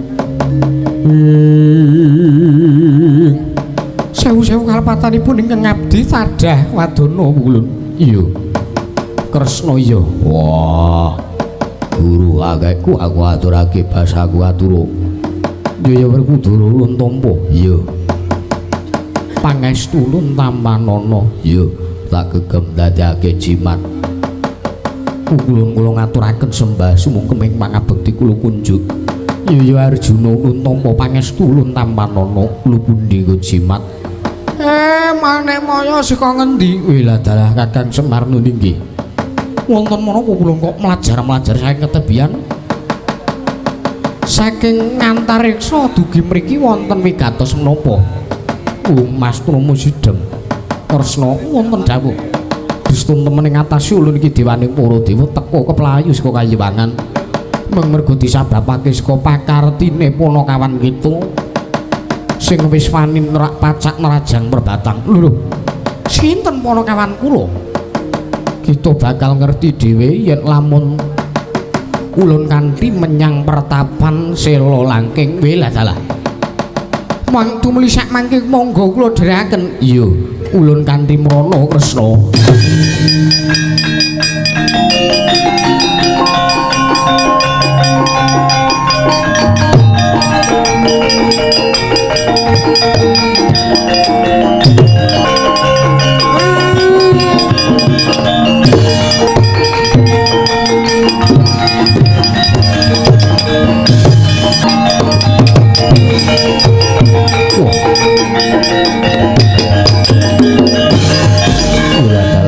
Sena.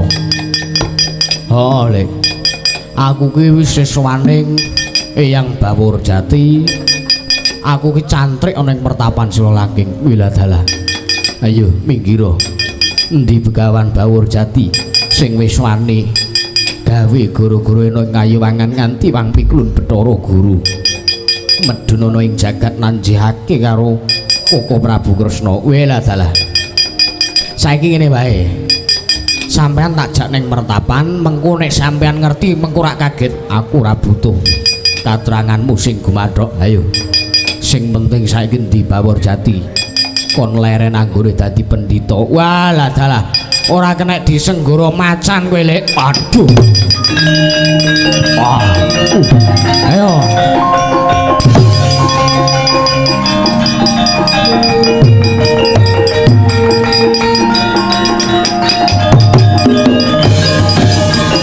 Lumpuh total kowe. Domong isok ngeyel ora. Simbah Bawor Jati ki niate apik. Ora duwe niat kepiye-kepiye, ora mung mikir nggo awakne dhewe ning kuwi iki ya mikir kawula sak donya titah sak jagat iki. Aduh Antasena balekno kaya wingi uni. Tak balekke. Nek kowe matur, nek sampean matur karo Siwa Ndrawati sapa sejatine Simbah Bawor Jati kuwi lek. Mari.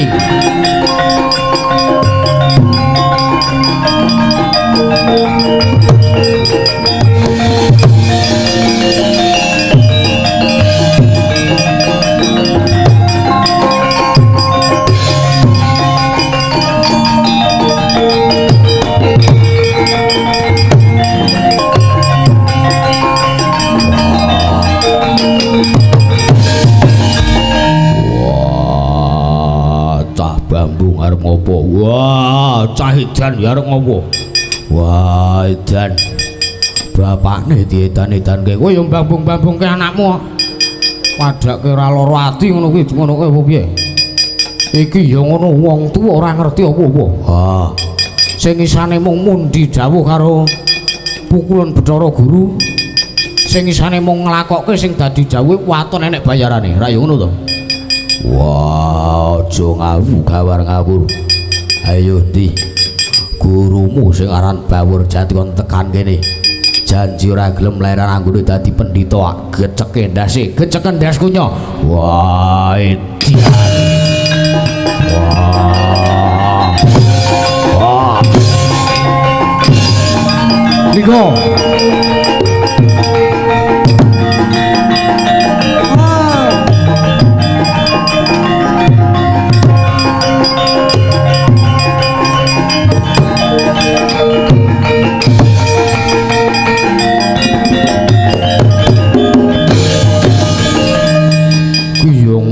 Wong tuwa sing isane menglakoni trok ora gelem metung kanthi nalar sing ganep. Antasena piye? Ayo ndi Begawan Bawor Jati kon leren anggone dadi pendhita mergo wis wani gawe gara-gara ning Kayuwangan. Sing marai gara-gara ning Kayangan iki mergo dewane iki ya melu tumindak molima. Ngono lho. Dadi iki derajate Simbah Bawor Jati iki prasasat pinunjule ngampak-ampak. Luwih dhuwur saka dewa mergo pengin ngelekake karo menungsa. Ning dewane malah melu dielekke, malah melu apa ya? Teringatkan. Saiki ngene wae. Nek Siwa Ndrawati Bapak Werkudara ora percaya sapa to sejatine Simbah Bawor Jati, ya tak jak deloken dhewe dhe.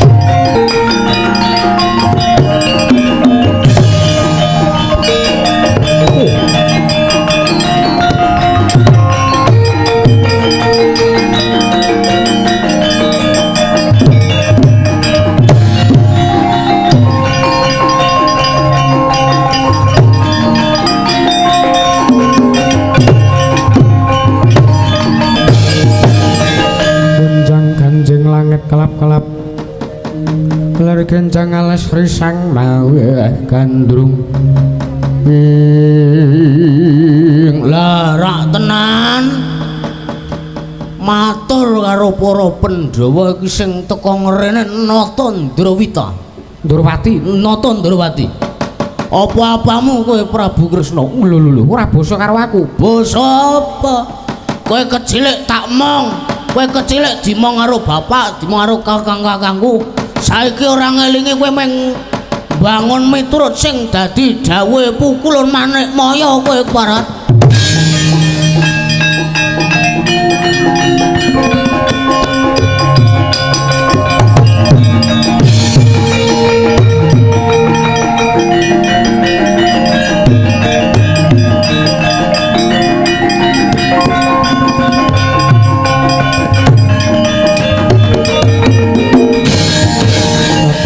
Saking kudu sakula kula yanamatu sang sri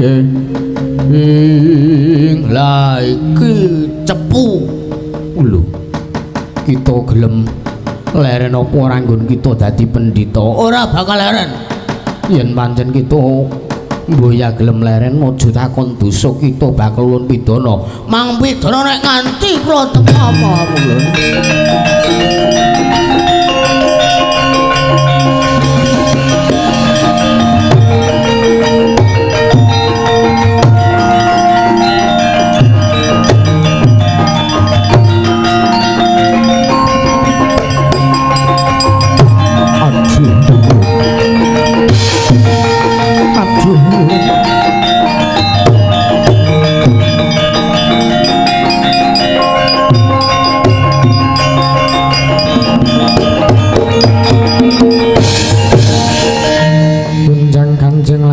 kelap katon ler kenjang alis risang mawe gandrung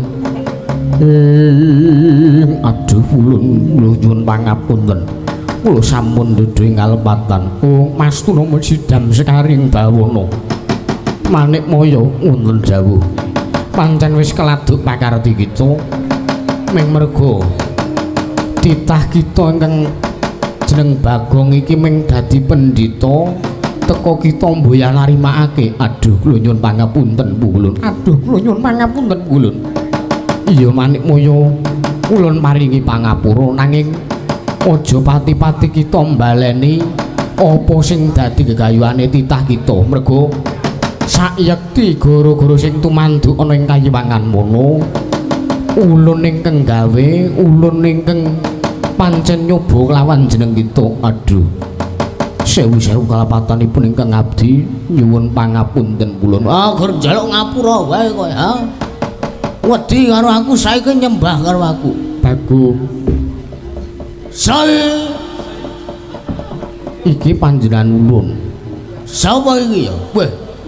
Iki sapa iki cah cilik nelangkring? Gus kita aja sak geleme dhewe. Ulun iki jawata ning kayiwangan. Wah, dewa to?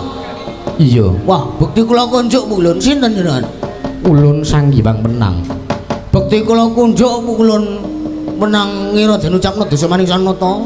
Dasarane Purnama wis mestani dijeluk Sang Nata Prabu Baledawa.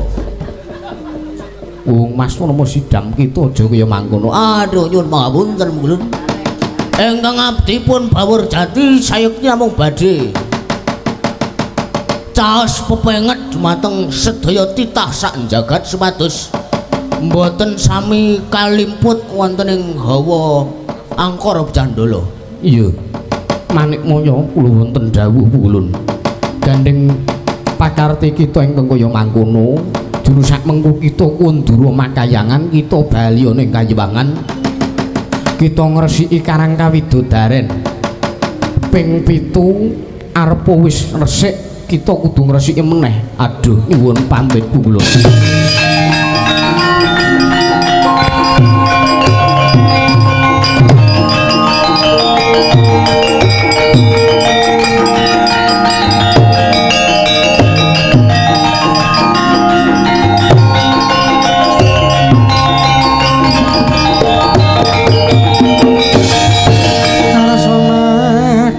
Jagat duk mungup aning sapucaking ukir marbak bang sumerat kenang sarate ing surya mega lan gunung Wastuna Sidam Sekaring Bawana. Bagong sinten kula niki tesih Bawur Jati. Selama kula dereng dipethuki bapak kula tesih Bawur Jati. Wiladalah Kresna ngulun dawuh. Mergo patrap kita ingkang tansah anjampangi kelawan lakune Ponokawan kita lan Bagong ingkang dina sak mengko wis keduga ngelekake titah sak jagat. Uga kula menika ngemotaken sedaya penonton streaming YouTube supados samangke ngedohi tumindak mboten sae.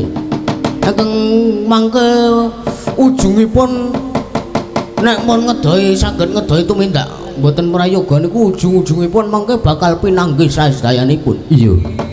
Bagong gandeng kita wis duweni ati ingkang kaya mangkono dina sak mengko panjenengan ulun bakal matedhake ya kuwi wahyu tentrem sejati kelawan anggo kita lan angganing para Pandhawa kabeh lan kabeh wae cantrik kita. Matur sembah nuwun kula.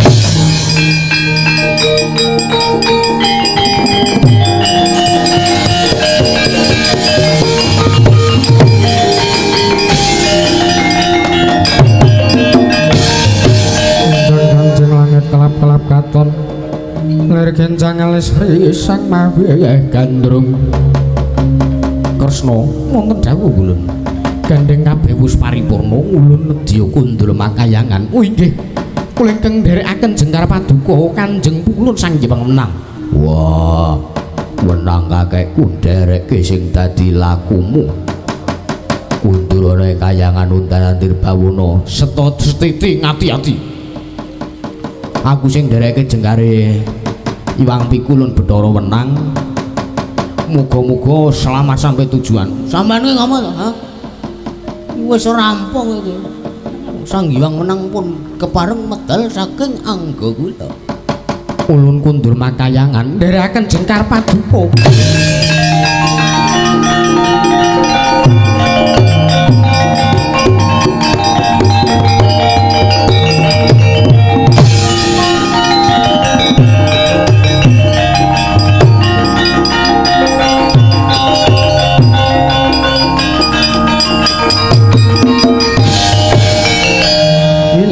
Bagong Nun dawuh.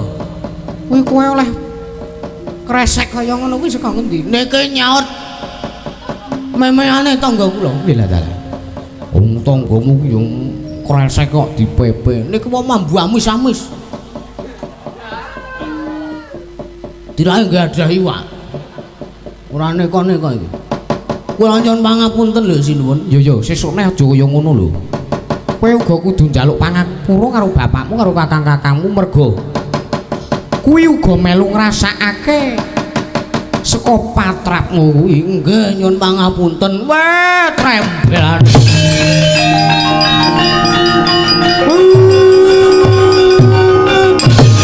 Cahejan.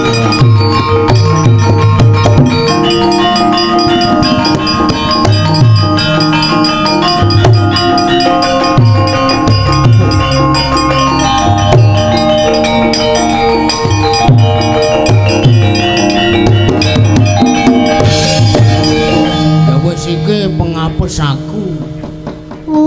Raedian dadak. Jadi pendhita, ha? Main ngopo lho? Wedi dialem. Hah? Caper kowe, caper. Niku yo dialem dadak udungan kresek barang. Kuwi karepe kuwi men dianu panitia iki. Men kaya ora ndek apa ora duwe sandangan ngono lho. Caedian kowe, ha? Lah terus nek kowe sing dadi pendhitane kene, Bagong omah kae sapa? Lho nyuwun pangapunten lho, Pak. Nyuwun pangapunten iki kathah klepat kula. Ya. Aku ora bakal iso tapusi diapurmu kowe, ha? Matamu sing jembar, matamu kuwi hus. Cangkemmu ombo kaya ngono kowe. Cangkemmu hus. Genti nyangkem-nyangkem kowe ora. Ora pangling kowe Bagong. Lah terus kae seneng omah kae sapa?